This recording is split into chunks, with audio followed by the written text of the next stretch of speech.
Good morning friends. स्वागत आहे तुमचं आजच्या प्री मार्केट रिपोर्टमध्ये. तर मग चला सुरुवात करूयात आजच्या प्री मार्केट रिपोर्टला आणि जाणून घेऊयात की आज मार्केटमध्ये काय होऊ शकतं ते. सगळ्यात सुरुवातीला पाहूयात US मार्केट. मित्रांनो, US मार्केट हे काल चांगलंच पडलेलं आहे. चांगलं म्हणजे चांगलंच. आता याच्यामागे नक्की रिझन काय? तर सगळ्यात महत्त्वाचं कारण आहे ते म्हणजे जे काही रेट कट्स फेड करणं जूनमध्ये होणार आहेत. तर जसजसा आता इकॉनॉमिक डेटा जवळ येतो आहे आणि काही इकॉनॉमिक डेटा ऑलरेडी आलेले आहेत, तर त्याचं ॲझम्पशन पाहून मार्केट अँटिसिपेट करत असतं की किती पर्सेंट रेट कट होण्याचे चान्सेस आहेत. तर सध्या असं दाखवतं आहे की 60% चान्सेस आहेत की जूनमध्ये रेट कट होतील. परंतु हे पुरेसे नाही आहेत. हे ऑलमोस्ट 90%च्या वरती हवेत, तरच हे होऊ शकतं.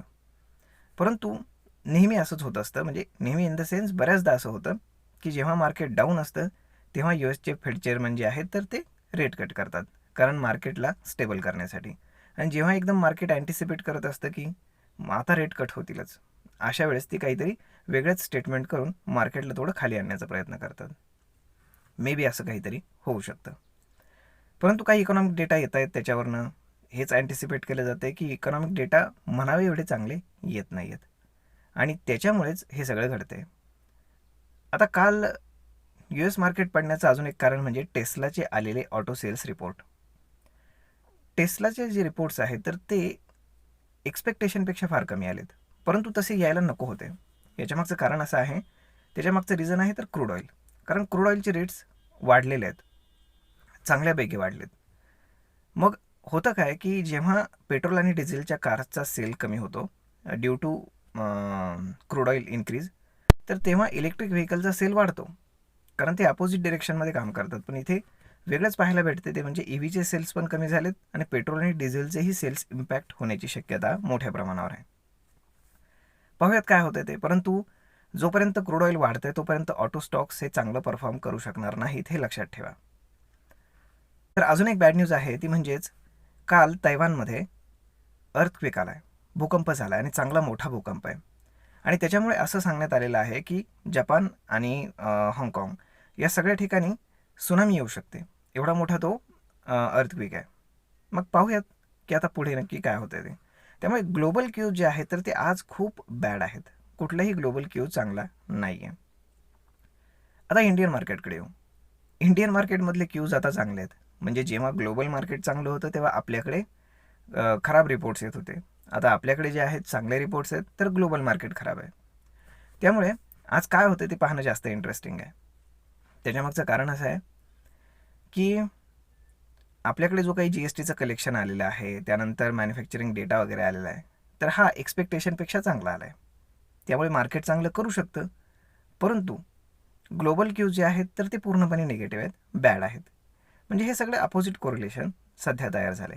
मग यातनं मार्केट मार्ग कसा काढतं ते आज तुम्हाला पाहायला भेटेल. आज गिफ्ट निफ्टी इंडिकेट करते की मार्केट 100 ते 120 पॉईंटच्या आसपास गॅप डाऊन ओपन होत आहे, कारण ग्लोबल क्यूज बॅड आहेत. आणि जर लोकल क्यूजनं सपोर्ट केला तर मार्केट जो डे लो आहे तर तो ब्रेक न करता सरळ शूटअप करेल आणि साईडवेज जाऊन वरच्या बाजूला ट्रेड करत बंद होऊन जाईल. परंतु जर त्यानं लोअर लोचं क्रिएशन केलं तर एक गोष्ट लक्षात ठेवा की ते लोकल क्यूजपेक्षा ग्लोबल क्यूजला जास्त सपोर्ट करतं, हे लक्षात घ्या. आणि ग्लोबल क्यूज एकदम निगेटिव्ह आहेत, हेही लक्षात ठेवा. आता आज जर मार्केटला कोणी सपोर्ट करू शकत असेल तर ते आहे HDFC बँक, बँकिंग स्टॉकमधले काही स्टॉक्स आणि IT. आता हे दोन सेक्टर्स का? कारण बँकिंग सेक्टरचं जे टेक्निकली ब्रेकआउट झाला होता, परंतु तो केवळ काल जो आहे तर तो HDFC बँकमुळे स्टेबल झाला होता. कारण सगळे बँक्स पडले पण HDFC बँक जो आहे तर तो हायर होता. आणि कालही US मार्केटमध्ये सगळे स्टॉक्स पडलेत, परंतु HDFC बँकनं चांगलं परफॉर्म केलं आहे. आता ITचे स्टॉक्स का? तर TCS, इन्फोसिस वगैरे यांचे रिझल्ट्स जवळ आलेले आहेत आणि अशा केसमध्ये मार्केट फार मोठं gap up gap down open होऊ शकतं आणि त्यामुळे ज्यांचे शॉर्ट्स आहेत तर ते रिकवर करण्याचा प्रयत्न करतील, क्लोज करण्याचा प्रयत्न करतील, ज्याला आपण शॉर्ट कवरिंग येणं असं म्हणतो. आता याच्या मागचं कारण काय? कारण जर रिझल्ट चांगले आले तर मार्केट खूप मोठं गॅप अप ओपन होऊ शकतं आणि इन्फोसिस, TCS एकाच दिवसामध्ये अगदी 8-10% पळण्याचे चान्सेस आहेत. मग यामुळे काय होईल की ज्यांनी शॉर्ट्स बनवलेत त्यांनी जर ते क्लोज केले नाहीत तर त्यांना फार मोठं नुकसान होईल. आणि साहजिकच आहे, तसं ते होऊ देणार नाहीत. त्यामुळे TCS आणि इन्फोसिसमध्ये काही शॉर्ट कवरिंग येण्याचे चान्सेस फार मेजर आहेत. तर मग पाहूयात की आज नक्की काय होतं ते.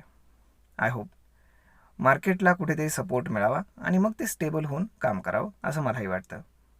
तर मग भेटूयात पुढच्या एका नवीन व्हिडिओमध्ये. तोपर्यंत तुम्हाला आजचा हा व्हिडिओ कसा वाटला हे तुम्ही आम्हाला कमेंट करून नक्कीच सांगा. आणि जर आवडला असेल तर आपल्या जवळच्या मित्रमंडळींसोबत देखील हा व्हिडिओ तुम्ही शेअर करायला विसरू नका. धन्यवाद.